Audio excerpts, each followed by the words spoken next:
Deadly snowstorm causes commuter chaos from south to northeast. Communities from Midwest to East Coast were hit by the first snowstorm of the season Thursday, causing flight delays, slowing down commuters and contributing to at least 7 deaths. Forecasters say winter conditions should end for most areas by Friday. From St. Louis to the south and into the northeast, snow, freezing rain, and in some parts, sleet, made driving tricky and closed schools. In New York, the wet snowfall and wind gusts Thursday downed numerous tree branches. Police advised people to stay indoors and avoid the roads. Commuters also were advised to avoid the Port Authority bus terminal, which is also used by many to travel to New Jersey, due to overcrowding. The poor weather made it difficult for buses to reach the terminal, officials said. And a multi-vehicle accident on the George Washington Bridge added to the traffic nightmare. There were scattered delays on the Long Island Railroad, and New Jersey Transit reported 30-minute delays system-wide. More than 4,600 flights were delayed and hundreds canceled by the storm, affecting travelers at JFK, LaGuardia and Newark airports. Some airports in Virginia, Pennsylvania, Connecticut and Massachusetts also experienced delays and cancellations. Forecasters said the snow should turn to mostly sleet and rain before changing to rain overnight. As much as 8 inches of snow blanketed the St. Louis area, and forecasters predicted up to 6 inches in parts of southern New England as the storm made its way east.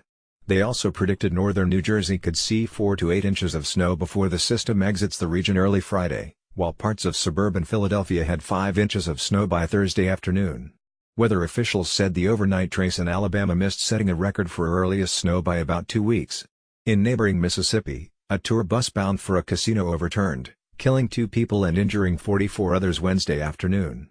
Witnesses said the driver lost control after crossing an icy overpass and the bus rolled over on its driver's side, coming to rest in an interstate median, Mississippi Highway Patrol spokesman Captain Johnny Polis said. The crash happened about 35 miles southeast of downtown Memphis, Tennessee. All of a sudden the bus started swerving, then it spun around 2 times, hit the rail and then flipped over, bus passenger Veronica Love told news outlets as she left a hospital after the wreck. The second spin, it started picking up speed. It was, what could you do? Later Wednesday night, near Little Rock, Arkansas, 3 people were killed in separate crashes on icy roads. The interstate was closed and reopened shortly before daybreak Thursday, but officials said traffic was slow going because some drivers had fallen asleep.